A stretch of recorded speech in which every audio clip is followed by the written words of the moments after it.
The colony ship New Horizons made contact with Serenity 9's surface at approximately 3,000 meters per second, which is a technical way of saying it crashed like a drunk meteorite at a planetary intervention.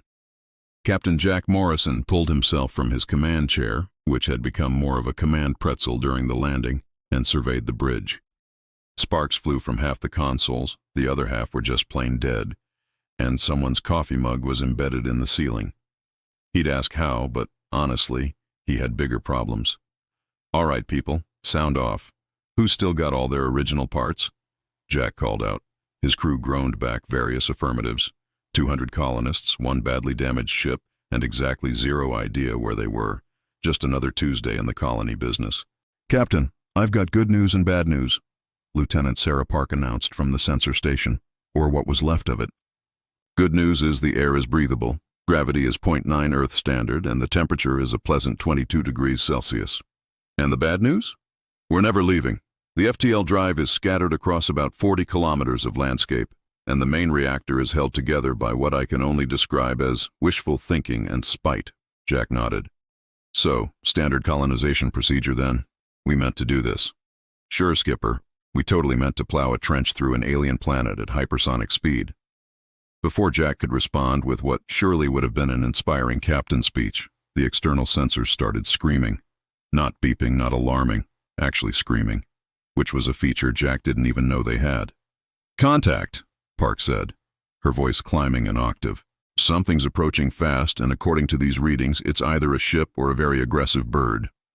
Turns out it was both. The thing that landed outside their crash site looked like someone had crossbred a hummingbird with a filing cabinet and given it anxiety. It stood about 5 feet tall, covered in iridescent feathers that shifted through colors Jack was pretty sure humans couldn't normally see, and it was holding what appeared to be a clipboard. Because of course aliens had clipboards. Jack hit the external comm. "Hello there. We seem to have had a bit of a landing mishap." The bird thing's head swiveled a full 180 degrees, which was deeply unsettling. It pulled out a device that looked like a smartphone designed by someone who'd only had smartphones described to them by a fortune cookie and pointed it at the ship. Then it started making a noise that Jack's translator couldn't quite handle. It was somewhere between a car alarm and the sound of someone's soul leaving their body. We come in peace?" Jack tried. The bird creature finally managed words. No, this is impossible. This is not happening. My scanners must be malfunctioning. Please tell me my scanners are malfunctioning. I'm Captain Jack Morrison of the Earth vessel New Horizons. We apologize for any inconvenience our unscheduled arrival may have caused." Inconvenience. The alien's feathers were now flashing colors that Jack's brain interpreted as panic mixed with existential dread. "You're from a Class 7 Deathworld. You're not supposed to be here. You're not supposed to be anywhere. Do you have any idea what you've done?" "Crashed?" Jack offered helpfully. "You've invaded Serenity 9, the crown jewel of the Galactic Conservation Network, a carefully maintained ecosystem that has been predator-free for 300 years. With 200 apex predators from the most dangerous planet in the catalogued galaxy." Jack blinked. "I'm sorry, did you just call us apex predators? Your planet has megafauna that weigh 8,000 kilograms, and you domesticated them for transportation. You have insects that can kill you with a single sting, and you just accept this as normal. Your star bombards you with radiation that causes cellular mutation, and you respond by lying in it deliberately for aesthetic purposes. Your atmospheric oxygen percentage is high enough to be classified as a fire hazard." The alien, whose name badge read Quicks in what Jack assumed was the galaxy's least intimidating font, was hyperventilating now. And somehow, Earth was never properly surveyed. There's no file, no warnings, nothing. Just a little note that says, "Inconclusive readings, check back later," dated 4,000 years ago. "To be fair," Jack said, 4,000 years ago, we were still figuring out the whole bronze thing. We weren't exactly putting out welcome mats for aliens." Quicks wasn't listening. He was already on his comm device, speaking rapidly in a language that sounded like a bird trying to beatbox. Jack caught the words catastrophic breach, extinction level event, and what his translator rendered as someone's getting fired for this. Jack watched the alien pace back and forth, leaving little talon marks in the dirt, and sighed. He'd imagined first contact going differently. Maybe some inspiring speeches, a handshake that symbolized the unity of species, perhaps a photo op. Instead, he'd apparently given an alien bird a nervous breakdown. "Look, Quicks, is it? We don't want any trouble. We just need to set up a colony, grow some food, and live our lives. We're very cooperative, extremely non-threatening. We're like the friendliest Deathworld species you'll ever meet." Quicks stopped pacing and stared at him with eyes that had too many lids. Friendly Deathworld species is an oxymoron. It's like saying peaceful warmonger or organized chaos. "Hey, we've got organized chaos down to an art form." Quicks made that car alarm soul-leaving body sound again and went back to his frantic calm conversation. Jack could hear someone on the other end, a voice that sounded tired and bureaucratic, trying to calm Quicks down with all the success of using a thimble to bail out the Titanic. Jack turned to Park. "Well, this is going great. Get everyone out of the ship carefully. Tell them we're being watched by the galaxy's most anxious park ranger. So let's not do anything that might be interpreted as threatening." "Define threatening, Skipper." "Good question. Let's go with don't eat anything, don't touch anything, and definitely don't pet anything." Park raised an eyebrow. "You know that's not going to last 5 minutes, right?" "Yeah," Jack said, watching Quicks gesticulate wildly while apparently describing humanity to his superiors. "Yeah, I know." Administrator Venn of the Galactic Conservation Bureau had been having a pleasant day, which should have been his first warning. In 40 years of government service, pleasant days always preceded catastrophic ones. It was practically a law of nature. The call from Quicks changed pleasant to apocalyptic in under 30 seconds. Venn was what humans might call slug-like, if slugs were 6 feet long, had 4 arms, and wore the expression of someone perpetually disappointed by the universe's lack of proper filing systems. He oozed rather than walked to the emergency conference room where half the Conservation Bureau's upper management was already assembled, which was impressive considering he'd only sent the alert 3 minutes ago. "All right, people, what's the situation?" Venn addressed the room, his voice the auditory equivalent of wet cement. Quicks's face appeared on the holo display, his feathers cycling through what Venn's species recognized as advanced panic patterns. "Sir, we have a breach. 200 humans, 1 crashed colony ship, and roughly 15 minutes before they start touching things they absolutely should not touch." The room went silent. Then everyone started talking at once. Humans, as in the hypothetical species from that planet no one bothered to survey properly. Earth, yes, Quicks confirmed. Turns out they're not hypothetical. They're extremely real and currently setting up camp in Sector 7. Commander Xyloth, a floating jellyfish creature whose tenure predated most of the furniture, pulsed with concern. "Someone explained to me how a Class 7 Deathworld species made it past our detection grid." "Well," Venn said, pulling up files that made his assistant gasp, "it appears Earth was scheduled for a follow-up survey approximately 4 millennia ago. The initial probe sent back data that was flagged as corrupted because it suggested a planet that shouldn't be able to support complex life. Why not? Too much oxygen in the atmosphere, dangerous radiation from the local star, excessive tectonic activity, regular extinction-level asteroid impacts, and a moon so large it shouldn't exist that causes gravitational chaos resulting in massive water displacement twice daily. The probe concluded it was malfunctioning and requested a maintenance check. Someone filed it under low priority." The room stared at him. "For 4,000 years?" Xyloth asked. "We had budget cuts," Venn said defensively. "Do you know how many planets there are? The bureaucracy alone requires 17 different forms just to schedule a follow-up survey." Quicks's voice cut through the chaos. "Sirs, with respect, we can assign blame later. Right now, I need to know how to handle a species that considers persistence hunting a valid survival strategy." "They do what now?" someone asked. Venn pulled up Earth's preliminary file, the one the probe had managed to send before declaring itself broken. Humans evolved by literally running prey to death. They can't run fast, but they never stop running.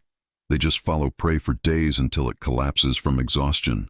It's the most terrifying thing I've ever read. It gets worse, Quicks added, his voice strained. "They have endurance-based thermoregulation. They leak water through their skin to cool down. They weaponized sweating." A council member fainted. Well, their species equivalent of fainting, which involved deflating slightly and making sad whistling noises. Venn scrolled through more data, his face taking on a greenish tint. Their planet's dominant predators include creatures with enough bite force to crush bone, venomous arachnids in residential areas, aquatic predators with multiple rows of serrated teeth, airborne parasites that cause deadly diseases, and something called a hippopotamus, which accounts for more deaths than anything else despite being herbivorous. And humans survived this? Zaleth asked. Survived? They thrived. They're the only species that made it to the top of the food chain without natural weapons, armor, venom, or significant size advantage. They did it with stubbornness, pattern recognition, and the ability to throw rocks really, really accurately. The room processed this information with the enthusiasm of students learning their homework had become sentient and aggressive. What do we do?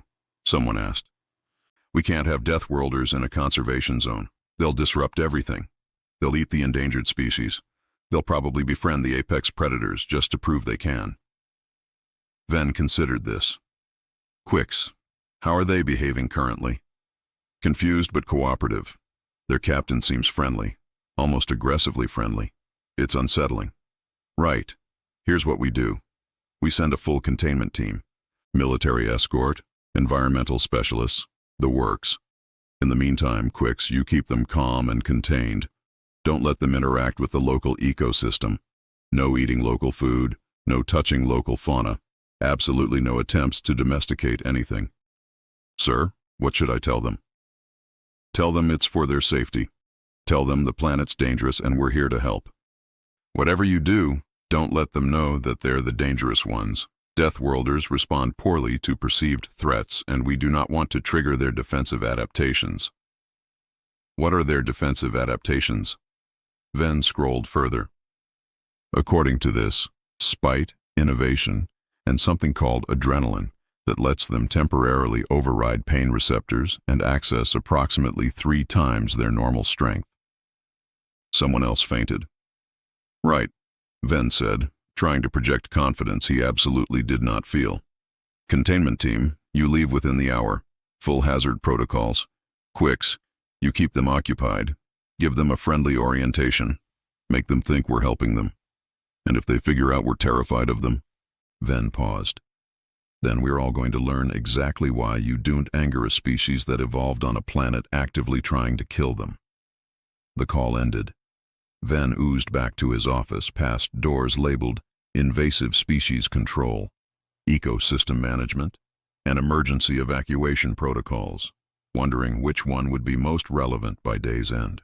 His assistant, a small furry creature whose species Venn could never remember, looked up anxiously.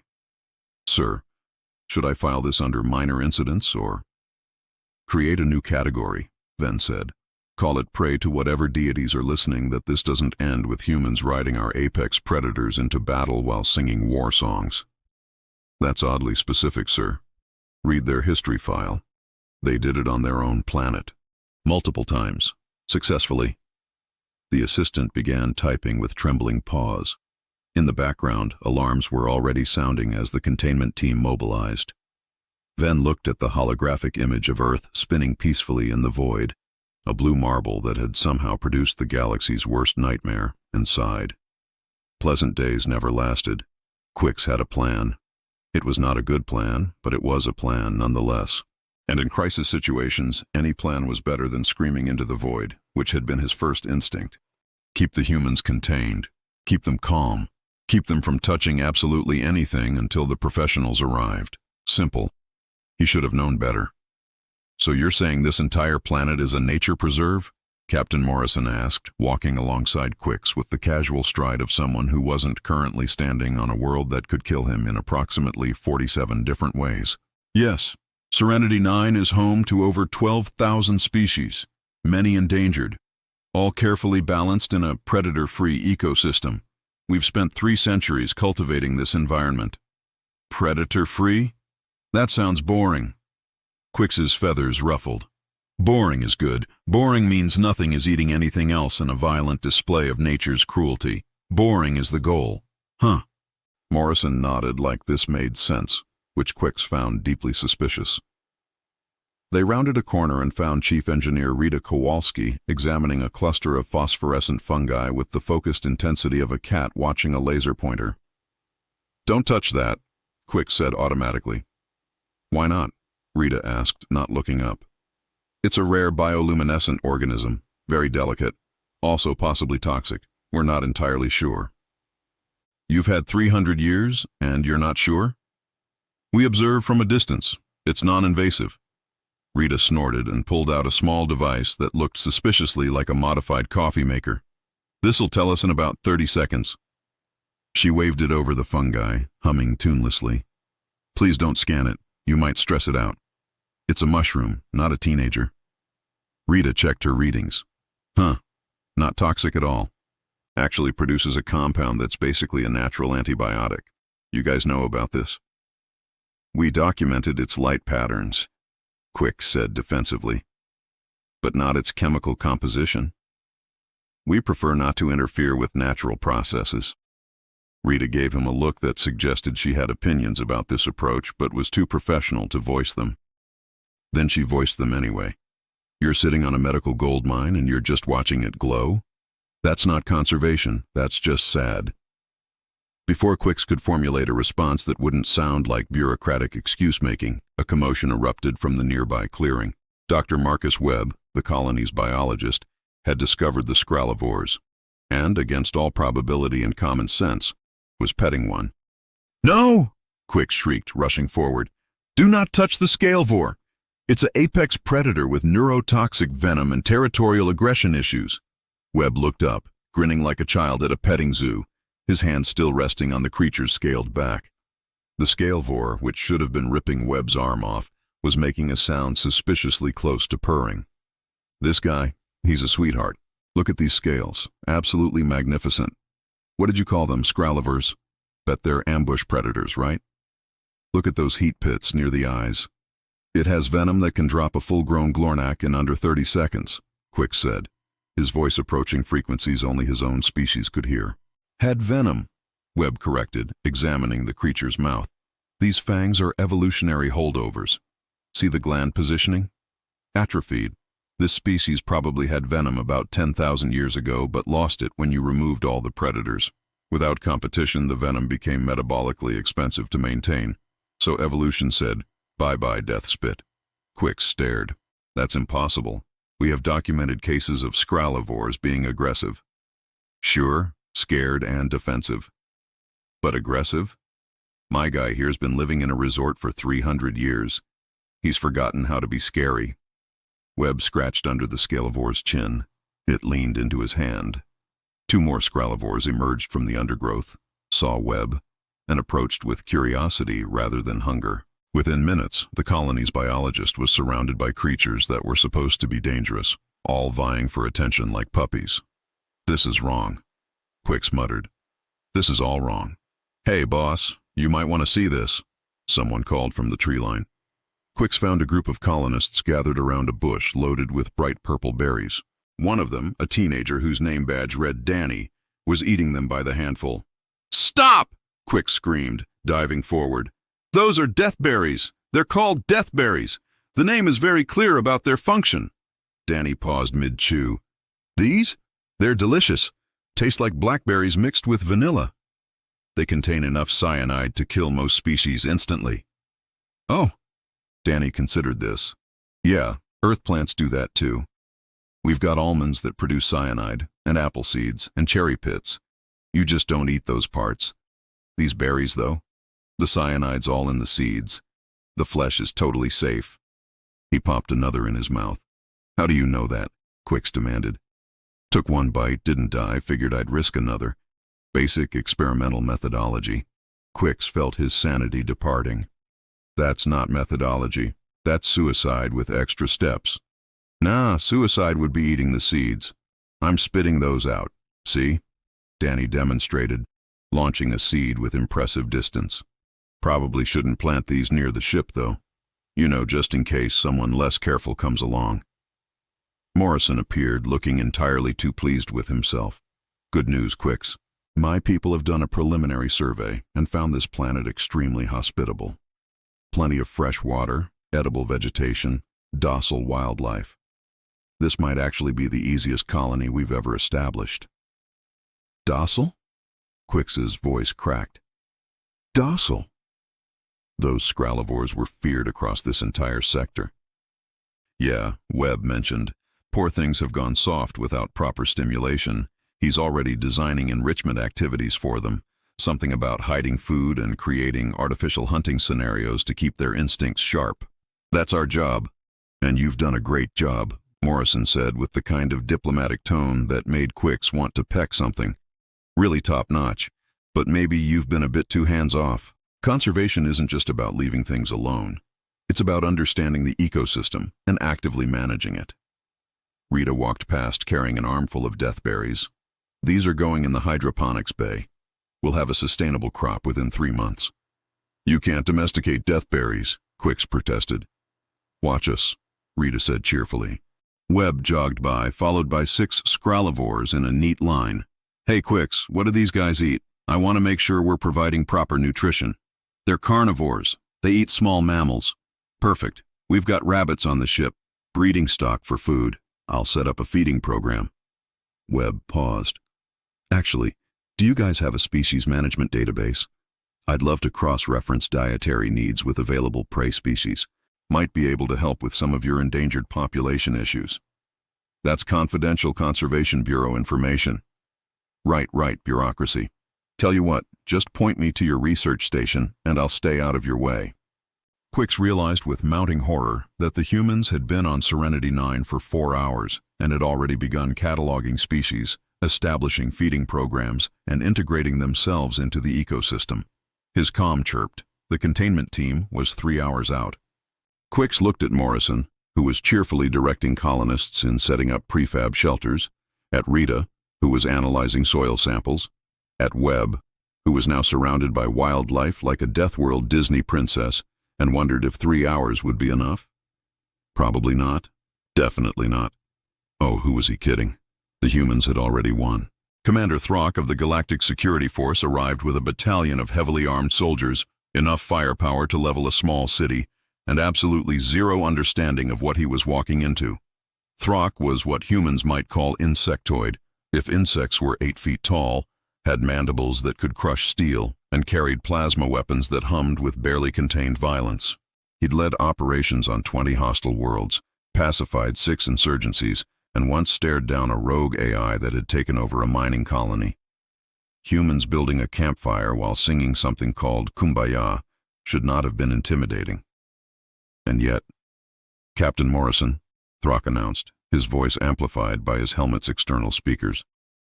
I am Commander Throck of the Galactic Security Force. You and your crew are in violation of Galactic Conservation Code, Section 47, Subsection 12, Paragraph 9. Unauthorized presence in a protected ecological zone. You will cease all activities and prepare for immediate relocation. Morrison looked up from the campfire, smiled, and said, Oh, awesome. More friends. You guys hungry? We've got stew. Throck's prepared intimidation speech died in his throat. What? Stew. Rita figured out which local vegetables are edible. Turns out about 60% of the flora here is human-compatible. We've got a pot going if you want some. I am not here to eat your food. I am here to contain a Deathworld incursion. Okay, but the two aren't mutually exclusive. You can contain us after dinner. It's going to be ready in 20 minutes anyway. Morrison gestured to the settlement, which had somehow expanded from a crash site to a functional colony in 8 hours. You're welcome to look around while you wait. Danny can give you the tour. The teenager from earlier bounded up with enthusiasm that bordered on weaponized. Commander Throck, that is so cool. You look like a mantis but bigger. Do you have compound eyes? Can you see in multiple spectrums? We have mantises on Earth, but they're smaller. Way smaller, like you could fit one in your hand. Throck tried to reassert control. Stand down, human juvenile. This is a military operation. Yeah, totally. But also, you should see what Dr. Webb found. There's this whole cave system about 2 clicks north, and it's full of these flying things that use echolocation. He thinks they're probably the nocturnal predators Quicks keeps freaking out about. Want to check them out? Nocturnal predators? Throck's military instincts overrode his confusion. What have you done? Catalog them. Webb's got this whole database going. He's mapped 17 species you guys somehow missed. No judgment, though. This is a big planet. Before Throck could respond, Rita approached with a device that made his tactical scanner have a minor meltdown. Commander, quick question. Those decorative pylons near the northern ridge, are those terraforming equipment or monitoring stations? Because if they're monitors, I've got good news about your data collection efficiency and bad news about your data storage redundancy. Those are classified environmental sensors, Throck said automatically. Right, but they're running on an architecture from about 200 years ago and they're only capturing 0.7% of potential data streams. I could upgrade them in like an hour, maybe 2. Depends on how proprietary your tech is. You will not touch Conservation Bureau equipment. Cool, just offering. Rita wandered off, presumably to touch Conservation Bureau equipment. Throck turned to Quicks, who'd been watching this exchange with the expression of someone who'd given up on reality. Officer Quicks, report. Why have these humans not been contained? I tried, Quicks said, his voice hollow. I tried so hard. They're just very enthusiastic about everything. And helpful, aggressively helpful. They've improved our monitoring systems, cataloged new species, established sustainable food sources, and befriended every dangerous creature within a 5-kilometer radius. That's impossible. Yeah, I said that too, 8 hours ago. Before I learned that impossible is basically a dare to humans. A klaxon sounded across the camp. Not an alarm, just an announcement tone. Morrison's voice came over hastily rigged speakers. All right, everyone. Sun's setting in 30 minutes. You know the drill. Buddy system. Stay inside the perimeter. Keep the fires burning. Quicks warned us the nocturnal predators are no joke, so let's be smart about this. Throck felt something he rarely experienced. Uncertainty. The humans were taking the planet's dangers seriously, following safety protocols and operating with military-grade discipline despite being civilians. Then, night fell, and all hell broke loose. The shadow stalkers emerged from the forest like liquid darkness. They were Serenity 9's true apex predators, the reason most species never left their bunkers after dark. 6-legged horrors with too many teeth and the ability to blend with shadows so effectively they were effectively invisible. Throck's troops formed defensive positions immediately. All units weapons free, protect the civilians. But the humans weren't panicking. They were laughing. The perimeter fires Morrison had ordered weren't just campfires. They were a defensive barrier, carefully positioned to eliminate shadows while leaving clear sight lines. As shadow stalkers approached, they lost their camouflage, exposed by the overlapping light. And then someone started playing music. Loud music. Something with drums and guitar and a beat that made Throck's antennae vibrate. The humans began what they called dancing, which appeared to be organized chaos set to rhythm. The shadow stalkers, ambush predators that relied on stealth and surprise, found themselves facing prey that was loud, bright, and moving unpredictably. It went against every hunting instinct they had. They retreated. Did you just scare off shadow stalkers with a party? Throck asked Morrison, who was doing something humans called the electric slide. Sort of. Webb figured out they hunt by sound and movement patterns. You move predictably, they can anticipate and attack. You move randomly, they get confused. Add fire to eliminate their camouflage advantage, and suddenly they're just big cats that don't want any part of this weirdness. A shadow stalker made another approach, got hit by strobe lights someone had rigged from ship components, and fled with what Throck's translator rendered as profound disappointment. Plus, Morrison continued, after 8 months in FTL, my people needed to blow off some steam. This is basically team building with extra steps. Throck watched his elite security force standing awkwardly at the perimeter, while 200 humans partied away apex predators, and had an epiphany that would have made philosophers weep. Deathworld species didn't survive by being the strongest or the fastest. They survived by being adaptable, creative, and just a little bit insane. Quicks appeared at his side, feathers drooping. Welcome to my last 8 hours. They're not what I expected. Nobody expects humans. That's their whole thing. Quicks paused. Also, Webb wants to talk to you about establishing a breeding program for the shadow stalkers because apparently their population is below sustainable levels and they are showing signs of inbreeding depression. He wants to help the creatures that were just trying to eat everyone. That's what I said. He just went on about ecological balance and apex predator importance for 40 minutes.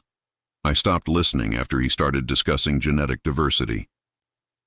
Throck looked at the party, the fires, the humans who'd turned a survival situation into a social event, and made a decision. I need to call Administrator Venn. Good luck, Quick said. I've been trying to explain this all day. There aren't words. Throck tried anyway, but Quicks was right. There really weren't words for humans. Administrator Venn arrived on Serenity 9 expecting chaos, destruction, and possibly a new extinction event. What he found was somehow worse: organization. The human settlement had expanded to include solar panels, water purification systems, greenhouse structures, and what appeared to be a functional research station. All built in 48 hours. Captain Morrison, Venn oozed forward with as much authority as a slug-like creature could manage. We need to discuss your immediate relocation. Morrison, who was reviewing something on a datapad while eating what appeared to be death berries on toast, looked up with a smile. Administrator Venn, Quick said you'd be coming. Want the tour first, or should we jump straight to the bad news? There's bad news? Well, depends on your perspective. From a humans following rules standpoint, yeah, pretty bad. From an ecological conservation and scientific advancement standpoint, actually pretty good. Venn felt dread pooling in his lower segments. What have you done? Rita, you want to take this one? The engineer appeared, looking far too pleased with herself. Remember those monitoring stations you guys had scattered around? The ones collecting environmental data? Our classified sensor network, yes. Right, so funny story. They weren't actually collecting most of their potential data because the processing algorithms were outdated and the storage medium was full. I updated the software, increased storage capacity by about 4,000%, and optimized the collection protocols. You hacked our monitoring network. Hacked is such a negative word. I prefer improved. Also, I found out you were using decorative rocks as cover for your sensors, which is adorable but inefficient. I integrated them into the local ecosystem by hollowing them out and turning them into habitat structures. Now you're monitoring from inside animal burrows. Way better data quality. Venn tried to speak, failed, tried again. You weaponized our monitoring system against us. No, I improved it for you. You're welcome. The real surprise is what we found with the better data. Webb appeared, practically vibrating with excitement. Administrator Venn, you have 47 species that aren't in your official database. 47. Most of them are small, nocturnal, or aquatic, which explains why you missed them. But still, I've cataloged them all, cross-referenced their ecological niches, and identified 3 invasive species that have been quietly devastating your food web. Invasive species? That's impossible. We have strict quarantine protocols. Yeah, but they're from 300 years ago when you established the preserve. Looks like something hitchhiked on your initial transport ships and has been slowly spreading ever since. The good news is they're not actually that invasive if you introduce proper population controls. And the bad news? You've been treating the symptoms instead of the disease. See this plant? Webb held up a sample of what Venn recognized as purple thornweed, a species that had been mysteriously spreading for decades. It's from Sector 12. My guess is it came in on someone's boots. It's been out competing native flora because you removed all the herbivores that would naturally control it. We removed herbivores to protect endangered plants. Yeah, that's called a trophic cascade, and it's basically ecology's way of saying you messed up. The herbivores weren't the problem. Remove herbivores, plants overgrow. Overgrown plants eliminate ground cover species. Ground cover species disappear. Soil stability decreases. Soil stability decreases, erosion increases. It's all connected. Venn felt his carefully constructed worldview crumbling. Are you telling me 300 years of conservation work has been counterproductive? Not counterproductive, Webb said diplomatically. Just incomplete. Conservation isn't about preserving a moment in time. It's about maintaining dynamic balance. Ecosystems need predators, competition, and natural selection. You tried to create a paradise and accidentally made a museum. Morrison stepped in, sensing Ven's distress. What Webb means is you've done amazing work keeping these species alive. Now it's time for the next phase, letting them actually live. And I suppose humans are the solution? Ven said, his voice dripping with what his species considered sarcasm. Honestly, maybe. Morrison pulled up files on his datapad. Rita's water purification system processes 10,000 liters a day using local materials. Webb's species database fills gaps in your research going back centuries. Our agricultural specialists have identified sustainable food sources that don't require importing supplies. And Danny found a mineral deposit that your sensors missed because it's under a lake. How did he find it under a lake? He went swimming. Humans are amphibious enough to enjoy recreational submersion. Morrison shrugged. Look, we're not trying to take over. We just want to live here.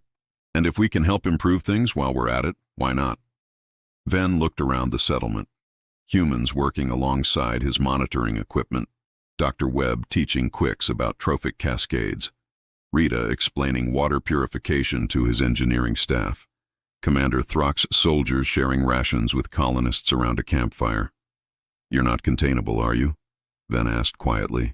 We're extremely containable, Morrison said. We're just not stoppable. There's a difference. Give us a fence, we'll respect it. Give us rules, we'll follow them. But we're going to make things better while we do it. It's kind of our thing. Your thing is aggressive optimization. Our thing is survival, and survival means adapting, improving, and cooperating. You want us gone, we'll leave. But maybe ask yourself if that's actually what's best for Serenity 9. Ven oozed to the edge of the settlement, looking out over the forest. His sensors, improved by Rita, were feeding him more data than he'd seen in decades. Webb's species catalog was already revealing patterns the Bureau had missed, and the invasive species problem that had plagued them for years suddenly had a solution. I need to make a call, Ven said. Morrison nodded. Take your time. We're not going anywhere. That's what I'm afraid of, Ven muttered, but there was no heat in it. Just exhausted acceptance. The Galactic Council chamber was designed to be imposing. Massive dome, holographic displays, seats for 200 species representatives. It had witnessed declarations of war, historic treaties, and the occasional food fight when debates got heated. Today it was witnessing something unprecedented, humanity's trial. Order! The council speaker, a crystalline entity that communicated through light pulses, called the session to attention. We are here to address the unauthorized colonization of Serenity 9 by the species designated as Homo sapiens, classification, Deathworld 7. Captain Morrison stood at the center podium, looking remarkably calm for someone whose entire species' galactic future was being decided. Ven had coached him on protocol, proper address formats, and the importance of diplomatic language. Morrison had listened politely, and then prepared his own speech anyway. Honorable council members, Morrison began. I'm going to be straight with you, because humans are bad at lying and I'm especially bad at it.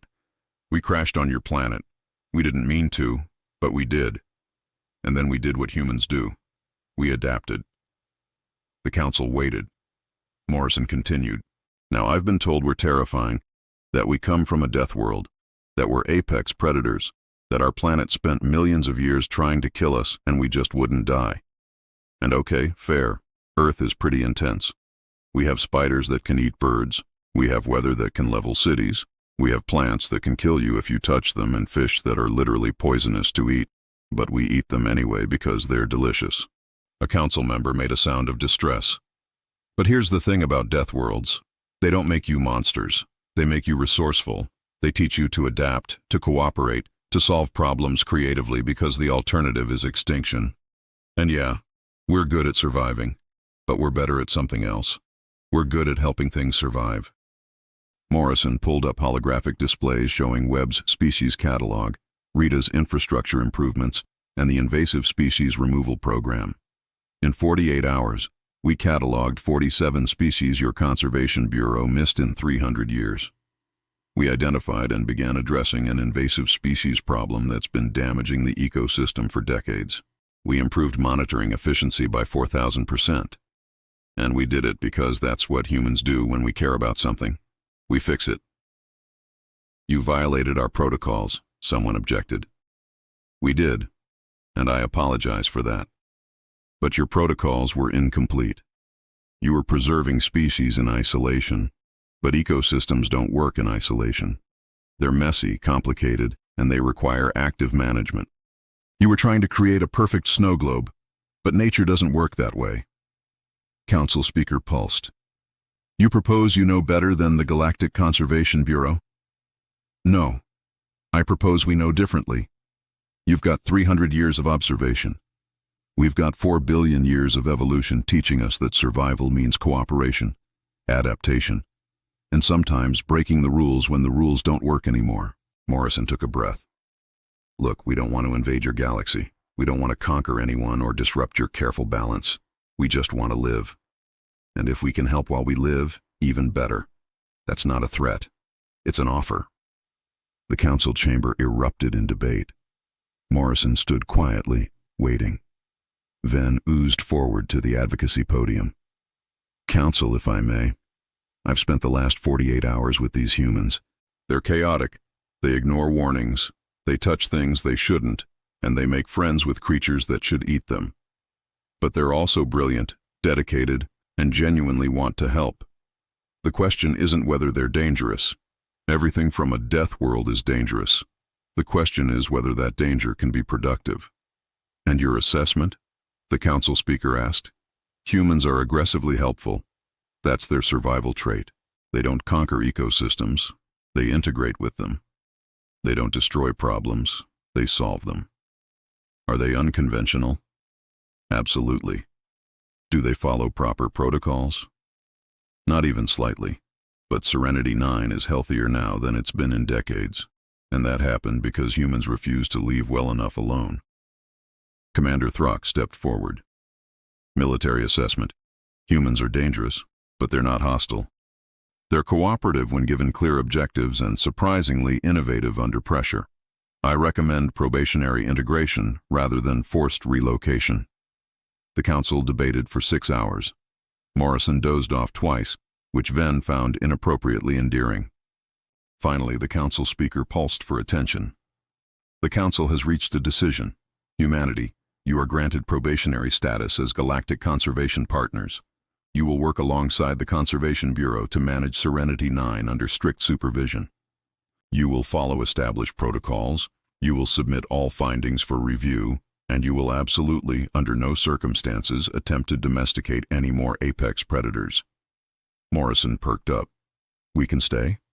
Probationally, for 5 years, after which we will reassess.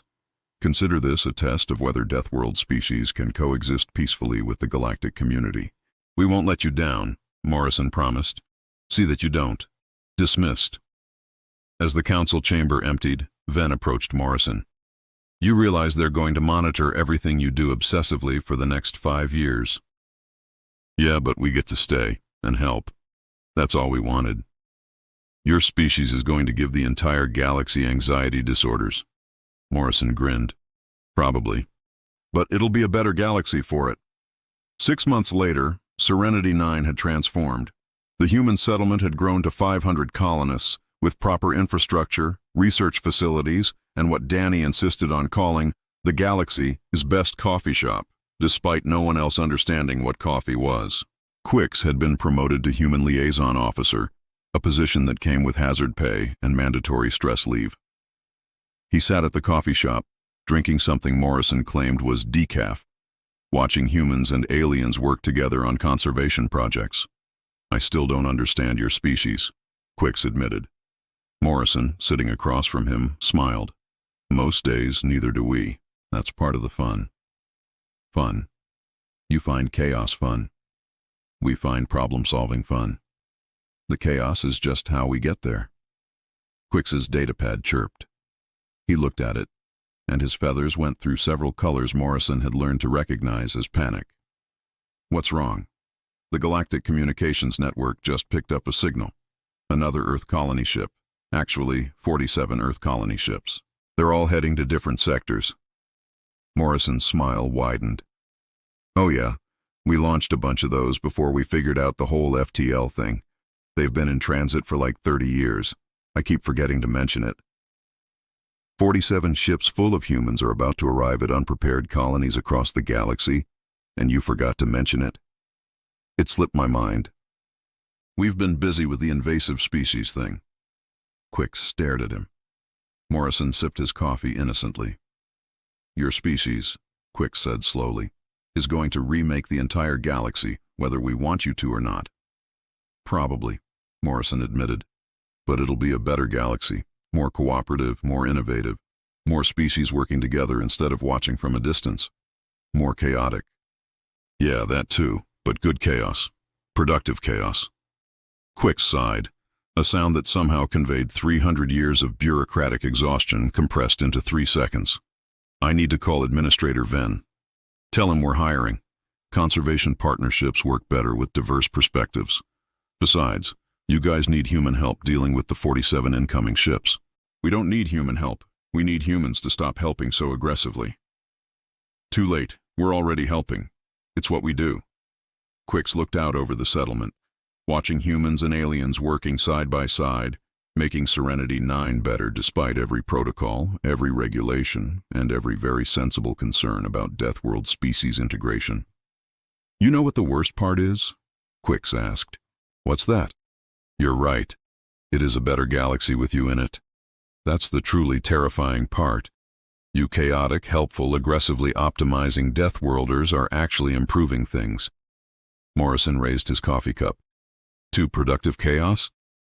Quicks clinked his cup against Morrison's. To humans, may the galaxy survive your enthusiasm. In orbit above Serenity 9, 47 colony ships adjusted their courses toward distant stars, carrying humans who had no idea they were about to give the entire galaxy the most educational, frustrating, and ultimately rewarding experience of its collective existence.